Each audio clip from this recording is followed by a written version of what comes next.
So I want to talk about addiction and reincarnation. I'm doing this because as we film this, it's almost August 22nd, which is Lane Staley's birthday. And after not thinking about this person for years, all of a sudden in the last couple weeks, I've just been inundated with their energy. And as working as a healer for a long time and working with reincarnation, I want to talk about how addiction affects us through the cycle of birth and death and how we work through it. It's extremely painful, and if you've ever known anybody that's passed from addiction or struggling with addiction, or you yourself have struggled with addiction, and whether you've gotten over it or you haven't got over it, it is such a massive topic and such a huge thing that affects the soul. And whether it's your relationship with alcohol or the poppy or another type of substance, is very helpful to understand that working through it is not something that is quick. It often takes a long time. In talking with so many people, working with reincarnation myself, working with reincarnation with others, looking at the cycle of the soul, there are so many people out there that understand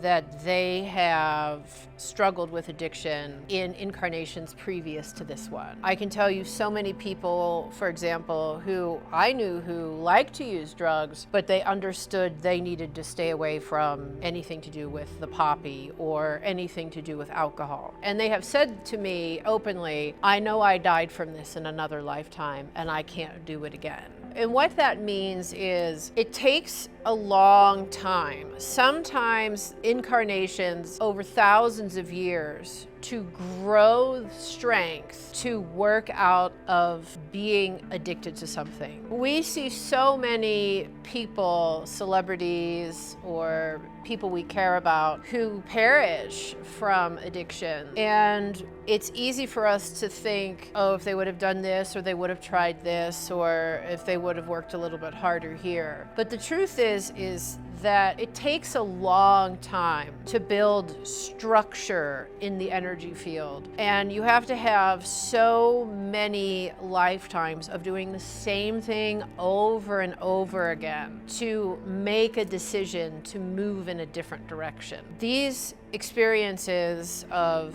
being successful or not being successful imprint on the soul, and a soul comes in with the wisdom it's had in other lifetimes and is able to make choices according to things that have happened to it in other incarnations and what they're supposed to do in this lifetime, what their soul path is. Some souls, it's their whole entire life path to work through extreme addictions. Some souls never really get to it. And so it can be quite confusing when looking at it, going, why does this person struggle with it and this one doesn't? Well, it has a lot to do with their karma and who they are and what they came in to learn and what they're trying to achieve. If you are a person who struggles with addiction and you feel like you can't beat it, or you don't know how to manage it, or you're watching somebody else who is struggling with it or dying from it, understand that that is a very long process, and that sometimes it just can't be controlled, and it takes so many incarnations for the being to really figure out that it's not working for them and to glean the higher lesson out of it. And that higher lesson is super personal. It's not to be judged. It's not to think that you can figure it out very casually, because sometimes you can't. And watching so many people perish from it is tremendously sad. But keep in mind, addiction is something that has been with humanity since the beginning and will continue to be with humanity